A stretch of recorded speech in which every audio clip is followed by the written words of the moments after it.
Welcome everyone. आज हम पढ़ने वाले हैं अर्नेस्ट हेमिंग्वे की बायोग्राफी और इनके इम्पोर्टेंट वर्क्स को। तो सबसे पहले शुरू करते हैं। इनका बर्थ हुआ था 21 जुलाई 1899 शिकागो, और जो डेथ हुई थी वो हुई थी 2 जुलाई 1961। कैचम इडाहो एक जगह है, और इन्होंने सुसाइड कमिट कर लिया था। एक शॉर्ट गन से अपने आप को शूट कर लिया था। इनके पेरेंट्स का नाम था Hemingway was the first son and the second child born to Clarence Edmund and Grace Saul Hemingway. तो ये इनके माता पिता का नाम था। क्लैरेंस एडमंड्स को डॉक्टर ई डी या इड एड भी बोलते थे। हॉबीज इनकी थी fishing, hunting, music, football, boxing, swimming, running. मतलब काफ़ी एडवेंचरस लाइफ स्टाइल था इनका, और इन्होंने अपनी पूरी ज़िंदगी जी भी वैसे ही है। इनकी जो शादी हुई थी वो 4 बार हुई थी। तो ये आपको इनकी चारों जो वाइफ हैं उनका नाम और कब कब शादी हुई थी ये भी आपको डेट के साथ याद रखना है, ठीक है। तो सबसे पहले जो हुई थी वो हुई थी September 3, 1921। He married Elizabeth Hadlee Richardson, और इनको डाइवोर्स दे दिया था April 4, 1927। अराउंड 6 साल ये मैरिज इनकी टिकी थी। इसके बाद इन्होंने तुरंत ही दूसरी शादी कर ली पॉलिन पेफर से, और ये May 10, 1927 को, और 1940 में इन्होंने इनको डाइवोर्स दे दिया। थर्ड जो हुई थी 1940 में he married his companion of 4 years in Spain, Martha Gellhorn, और इनको भी डिवोर्स दे दिया था 1945 में। इसके बाद उन्होंने अपनी बार करस्पॉन्डेंट मैरी बेल से शादी की थी March 14, 1946 को। तो ये चारों जो इनकी वाइफ हैं इनके नाम आप ध्यान रखना। आगे देखते हैं। Because of his I injury Hemingway was not enlisted in the army during first world war. तो ये भी याद रखना क्यों उन्हें फर्स्ट वर्ल्ड वॉर में आर्मी में नहीं लिया गया था, क्यों? क्योंकि आई इंजरी के कारण, ठीक है। लेकिन फिर भी he manage to enter world war first as an ambulance driver for American Red Cross. ये भी याद रखना। एक एग्नस जो थी, एक रेड क्रॉस नर्स थी जिसने इनसे शादी करने को मना कर दिया, ठीक है। आगे देखते हैं। ये रिपोर्टर बन गए थे कैंसास सिटी स्टार में। तो ये भी क्वेश्चन पूछा जा सकता है, इंपॉर्टेंट है। इसके बाद देखते हैं कि also became an ambulance driver in the battle fields in Italy. तो ये इटली इंपॉर्टेंट है, इसको भी ध्यान रखना, पूछा जा सकता है क्योंकि इन्होंने इटालियन आर्मी भी ज्वाइन की थी। In Chicago he became acquainted with Sherwood Anderson. ये भी इंपॉर्टेंट है, इन्होंने इंस्पायर किया था इनको लिखने के लिए, ठीक है। ही suffered multiple injuries many a time but his undaunted spirit never give in. तो बहुत सारी इंजरीज हुई लेकिन फिर भी इन्होंने कभी हार नहीं मानी, और 1925 में his first important book a collection of short story, बहुत इंपॉर्टेंट है, डेट याद रखना और इसका नाम याद रखना, in our time was published in New York city. It was originally released in Paris in 1924। तो सबसे पहले तो पेरिस में रिलीज किया गया था इसको 1924 में, लेकिन ये न्यूयॉर्क सिटी में कब पब्लिश हुई थी? 1925। और ये इनकी पहली इंपॉर्टेंट बुक थी, और ये एक शॉर्ट स्टोरी थी, कलेक्शन ऑफ शॉर्ट स्टोरीज था इन अवर टाइम। ये याद रखना, ठीक है। आगे देखते हैं। 1926 में इनका पहला novel the sun also rises, ये इसको सॉलिड सक्सेस मिली थी और ये पब्लिश हुआ था।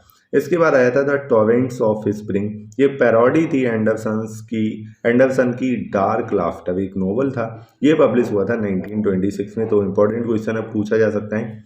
1928 में हेमिंग्वे के father Clarence troubled with diabetes and financial instabilities committed suicide using an old civil war pistol. तो इनके फादर ने भी इतनी सारी चीज़ों से तंग आकर सुसाइड कमिट कर लिया था। इन्होंने बहुत सारे मिशन किए। He flew several missions with Royal air force and he cross the English channel with American troops in 1944, ठीक है। आगे देखते हैं। नेक्स्ट है इनका जो निकनेम था पापा, ये बहुत ज़्यादा इंपॉर्टेंट है, ठीक है।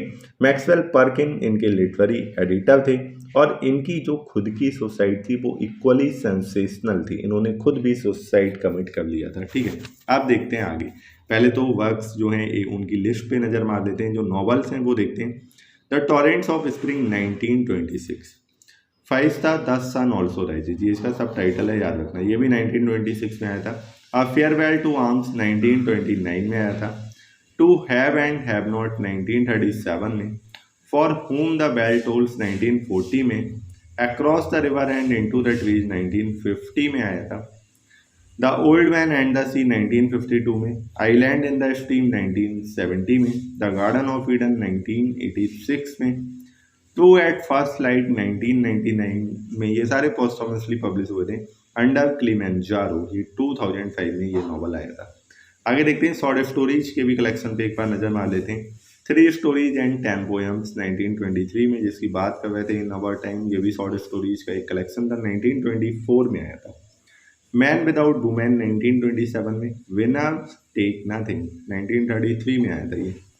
द स्नोज ऑफ क्लिमेंजारो 1936 में, the fifth column and the first 49 stories 1938 में। इंपॉर्टेंट है, पूछा जाता है, ये टाइटल याद रखना, फिफ्थ कॉलम ऑफ 49 स्टोरीज, ठीक है। Man at war 1942, an anthology of war stories, the fifth column and 4 stories of Spanish civil war, ये 1959 में आया था। निक एडम्स स्टोरी बहुत इंपॉर्टेंट है, 1972 में आया था, ठीक है। The complete short stories of Ernest Hemingway 1987 में, Everyman's library the collected stories 1995 में। अब देखते हैं non fiction. Death in afternoon ये 1932 में ये वर्क आया था। The green hills of Africa 1935 में, autobiographical Hemingway the wild years 1962 में, अ मूवेबल फीस्ट 1964 में, मेमोइर्स थे by line Ernest Hemingway 1967। Ernest Hemingway cub reporter, Ernest Hemingway selected letters 1917 से 61 के बीच में आए थे। The dangerous summer 1985, deadline Toronto 1985 में आया। अब हम इनके वर्क्स को डिटेल में स्टडी करने वाले हैं। सबसे पहले देखेंगे novel the sun also rises, जिसके साथ इनको सॉलिड सक्सेस मिली थी। ये हेमिंगवे का एक नॉवल है और ये यूके में पब्लिश हुआ था अंडर द टाइटल फाइस्टा 1927, ठीक है। ये स्टोरी है एक group of American and British man and women की, और ये मैन एंड वुमेन क्या कर रहे हैं, ट्रैवल कर रहे हैं पेरिस से पैम्पलोना, ये याद रखना है, पेरिस से पैम्पलोना जा रहे हैं। क्यों जा रहे हैं, एक फेस्टिवल है, फेस्टिवल ऑफ सैंट फर्मिन, और ये फेस्टिवल किस बारे में, बुल फाइटिंग के ऊपर है, running of bulls and bull fighting. तो ये फेस्टिवल जो है ये देखने जा रहे हैं ये लोग। जेक वांस जो है वो नैरेटर है, इसका नाम ध्यान रखना, और ये सेंट्रल कैरेक्टर भी है। Novel mainly explores his relationship with lady Brett Ashley. Lady Brett Ashley के साथ इसकी जो रिलेशनशिप है उसको एक्सप्लोर करता है नोवेल। लेकिन लेडी ब्रैड जो है वो एक प्रोमिस्क्यूअस डाइवर्सी लेडी है, ठीक है। She is a lady with bobbed hair and many love affairs, बहुत सारे लव अफेयर हैं, ऐसी लेडी को प्रोमिस्क्यूअस कहा जाता है। She represents the new sexual freedom of 1920। Jake Barnes lives in Paris, he is an expatriated American journalist, तो ये पूछा जा सकता है, ठीक है। आगे देखते हैं, he is a lover of food and drink and an expert trout fisherman and an aficionado of bull fighting. Aficionado क्या होता है, जो किसी चीज़ में बहुत ज़्यादा एक्सपर्ट होता है उसको बोलते हैं। लेडी ब्रैड लव्स जेक, वो जेक से प्यार तो करती है lady Brett, but cannot be together because of a war wound that has made him important, उसको इम्पोर्टेंट बना दिया है किसको, वार वुंड ने किसको, जेक वांस को, इसीलिए लेडी ब्रैड जो है वो उसके साथ नहीं हो सकती, प्यार तो करती है उससे। Jake becomes upset because Brett's affair with Robert Cohn, इसके साथ इसका अफेयर है इसलिए जेक जो है वो अपसेट हो जाता है। He break up his friendship with him, वो उसके साथ अपनी फ्रेंडशिप तोड़ लेता है, किसके साथ, रॉबर्ट कॉर्न के साथ। He also feel sad when he finds Brett seducing 19-year-old matador Romero. तो एक 19 साल का जो मेटाडोर कौन होता है, जो ये बुल फाइटिंग वगैरह इन सारी चीज़ों में पार्टिसिपेट करता है, तो वो वोमेरियो है, वो ब्रैड उसको सेड्यूस कर गई थी, तो वो इस चीज़ को लेकर भी दुखी हो जाता है। इस नॉवल के जो मेन कैरेक्टर हैं वो है Jake Barnes, lady Brett Ashley, Robert Cohn, Mike Campbell, count Mippipopolous, Georgette Montoya, Pedro Romero Belmonte, ये इस नॉवल के मेन कैरेक्टर हैं। हेमिंगवे प्रेजेंट करते हैं hedonistic lifes of post first world war European elite. He takes the readers to the world of party, sex and drama. He focuses the theme of love, death, renewal in nature, and masculinity. Novel is based on Hemingway's trip to Spain, और title इसका कहाँ से, एक्लिसियस, यहाँ से इसका title जो है वो लिया गया है, और ये नॉवल इनकी जो स्पेन की ट्रिप थी उस पर बेस्ड है। आगे देखते हैं टू हैव और हैव नॉट, 1932 में ये आया था। इन्फ्लुएंस है इसमें मार्क्सिज्म, का, और हैरी मॉर्गन जो है वो सेंट्रल कैरेक्टर है, वो एक फिशिंग बोट कैप्टन है और वो डिसाइड करता है इलीगल इंपोर्ट और एक्सपोर्ट चलाने का क्यूबा से फ्लोरिडा तक। ठीक है, तो ये दोनों सिटीज़ का नाम ध्यान रखना। और वो स्मगल करता है क्या, अल्कोहल और क्यूबन रिवोल्यूशनरीज को। ठीक है, आगे देखते हैं। अगला जो वर्क है for whom the bell tolls, ये 1940 में एक पॉपुलर नॉवल था हेमिंग्वे का, और ये एक वॉर स्टोरी है एक अमेरिकन रॉबर्ट जॉर्डन के बारे में। ठीक है, ये बेस्ड है हेमिंग्वे के रियल लाइफ एक्सपीरियंस पे during the Spanish civil war. जब स्पेनिश सिविल वॉर चल रहा था तो एक रियल लाइफ एक्सपीरियंस पे ये कहानी बेस्ड है। हेमिंग्वे कौन है, एक जर्नलिस्ट और वार रिपोर्टर हैं। रॉबर्ट जॉर्डन एक एक्सप्लोसिव एक्सपर्ट हैं in international brigade. He fights for republican guerrillas against the fascist. वो रिपब्लिकन गुविल्लाज के लिए फाइट कर रहा है कौन, रॉबर्ट जॉर्डन। किसके अगेंस्ट, फासिस्ट के against.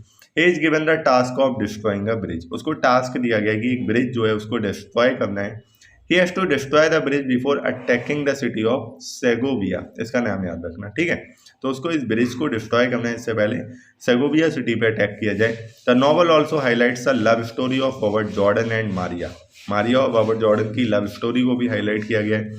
Hemingway has worked on the themes of honour, death, duty, love, nature, war, modernity, salvation and the values of human life in this novel.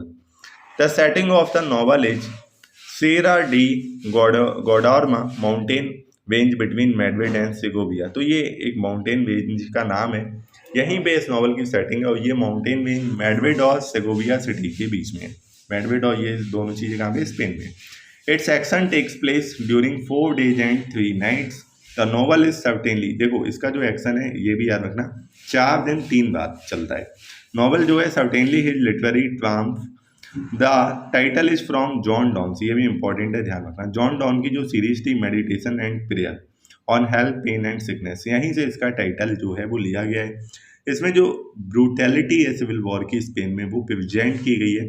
Main character जो है वो Jordan, Maria, पॉब्लो, plug, एंसेल्मो etcetera है, और जो बैल है वो क्या है, फ्यूनरल बैल है, इसको याद रखना है। ठीक है, तो लाइन को देख लो, and therefore never send to know for whom the bell tolls, it tolls for thee. ठीक है, इस लाइन से ये टाइटल दिया गया है। आगे देखते हैं, अ फेयरवेल टू आर्म्स, ये हेमिंग्वे का एक नॉवल है, 1929 में आया था। लव अफेयर है between the expatriate American Frederic Henry और कैथरीन के बीच में। लव अफेयर जो है वो दिखाया गया है against the backdrop of first world war.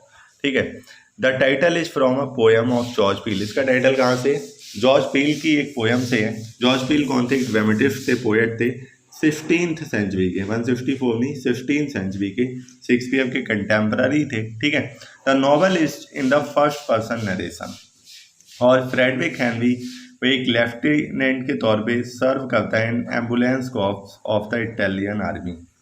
Book जो है वो 5 बुक में डिवाइड है, ये भी ध्यान रखना। फ्रेडरिक हेनरी जो है वो कैथरीन बार्कले से मिलता है, जो कि एक इंग्लिश नर्स है। He gets a wound in the knee by a mortar.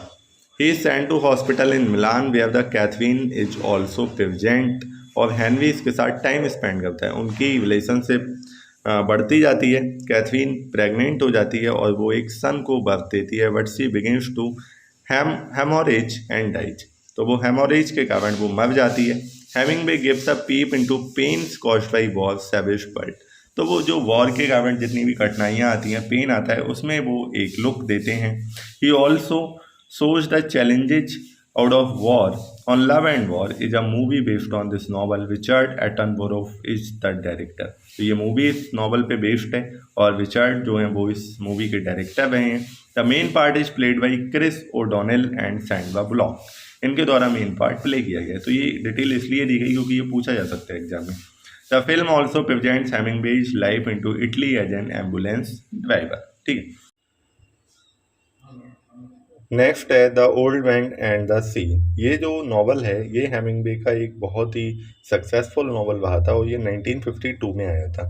इस नॉवल में स्टोरी है एक क्यूबन फिशरमैन सेंटियागो की जो 84 डेज तक एक फिश को पकड़ने में नाकामयाब रहता है। वो अपने आप को अनलकी कंसीडर करता है, अपने आप को सलाओ कहकर बुलाता है। इंपॉर्टेंट पॉइंट है, ध्यान रखना। ठीक है, आगे his young apprentice Manolin also leaves vanish parents forward him. तो इसका अप्रेंटाइज जो होता है मैनुलिन, इसका भी नाम याद रखना इंपॉर्टेंट है। ये भी इसको छोड़कर चले जाता है इसके बाद एंड में वो एक बड़ी सी फिश कैच करता है जिसका नाम होता है Merlin.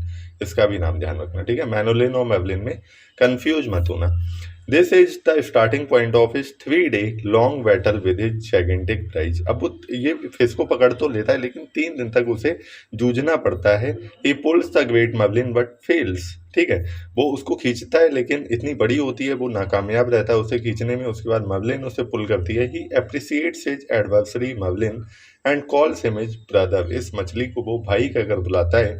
He uses his strength to pull the fish and stab with a harpoon.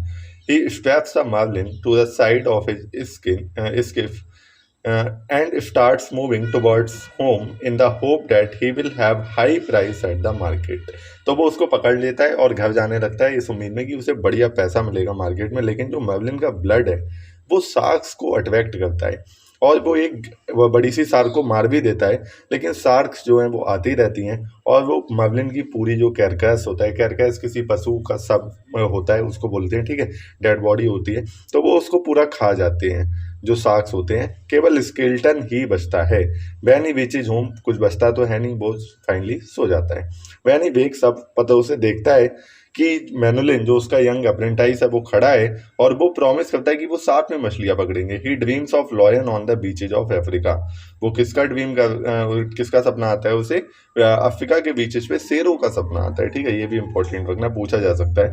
He talks, ये भी इंपॉर्टेंट रखना, वह American baseball player Joe DiMaggio की बात करता है। The novel is interpreted in various ways. It has multi layered and multi textual meaning.